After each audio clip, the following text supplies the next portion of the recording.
Well, I think products like vintage can't be rushed. They take the time they take. Time is the essence of vintage ale. This year's vintage has got some of the old and some of the new. Normally what we'll look at is colour first of all, and colour is normally the same. We like that nice amber colour in the vintage. And we get that from judicious use of this stuff here called crystal malt. Crystal malt is the key ingredient because people drink with their eyes, and you got that beautiful ruby copper red look over the vintage ale. That has become part of the enjoyment of drinking vintage. He looks at the beer and it evokes memories of other beers that he or she has consumed in the past, and when those memories come flooding forward, they think, oh, I'm going to really enjoy this one.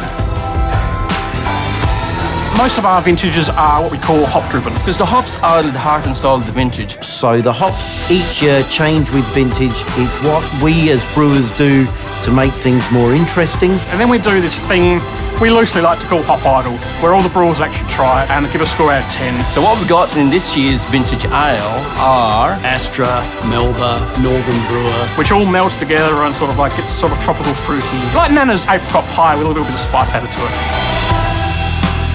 What else do we need? We need the yeast. And all the vintages use our world famous Cooper's yeast. The Cooper's yeast plays a very important part in creating a character that is common to all of the Cooper's beers. This yeast that we use for vintage ale, I would say, is the most important employee of the brewery. We are one of a very, very rare group that have got an unbroken tradition of 153 years of doing bottle fermentations.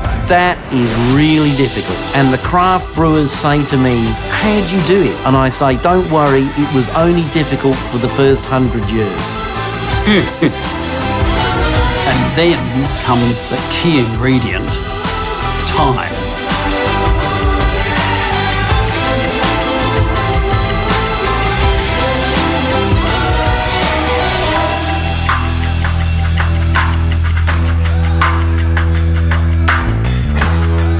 Oh, you're still here.